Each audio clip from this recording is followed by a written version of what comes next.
Today's podcast deals with a topic which I think should have been addressed a little earlier. I'm talking about Article 377 and its decriminalization of consensual sex between any orientation. And I'm talking through the lenses of an educator, and I feel that a lot has to be done in our schools to deal with this issue. What has happened is we continue to shy away about talking about this concept with our children. What is our biology teacher going to do? Is she all the time, all through, going to teach them that only two sexes, male and female, and not talk about the rest?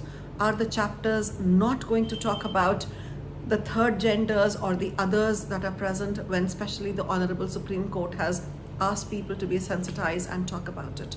Should we not revise our textbooks accordingly? It is a possibility that our children will go to different places for getting the right information, or perhaps wrong places for trying to get the right information. If the information is collected from people who are authorities on this topic, who know the anatomy, people who are biologists, and they put it in a graded manner in our textbooks and allow children to whet their curiosity and to give them the right answers, probably we would have a more healthy society growing.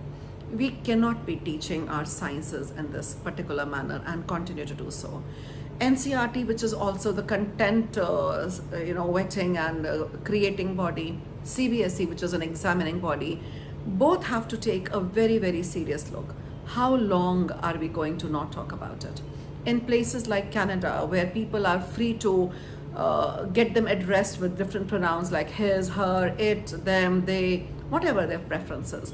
Even if we are not going all the way because of the way our culture is, at least a talk about it and an exposure to it is important. And that too, through our well-graded and well-worded textbooks, so that our teachers, who are in fact qualified people, don't have to gloss over these topics, and our children don't have to surf the net surreptitiously in the wrong manner. I've also seen a lot of bullying happening in schools and many other places, and even MNCs, vis-a-vis people who signpost their gender orientations very openly. This kind of persecution or mockery has to be stopped, because we have to be responsible enough to give good spaces to everybody, safe spaces. So probably if schools are going to have, like they usually have, a toilet for girls, for boys, one for everyone, where everybody feels safe and comfortable going and using, and especially all other organizations, if they would look at adjustments in their systems, policies, probably we would have a more accepting, tolerant, and a healthy future generation.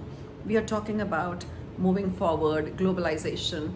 We also need to see that we address all the queries and concerns of our children properly, like a teacher would, or like any responsible educator would. Not talking is not a solution.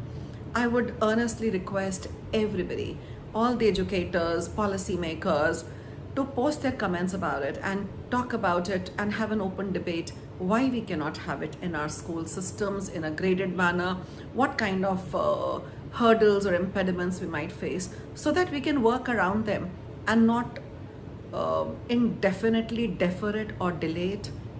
Whatever needs to be talked, we should talk. Especially now, the new education policy is on the anvil. It's being translated into textbook. This is the best time. This is the best time that we can incorporate certain changes. CBSE is also launching its own channel. Why not have some scripts made or tailor-made for children addressing these things through experts? I would request everybody to post their comments and discuss this issue and make it a better and more aware and maybe a futuristic world for our children out here. Thank you.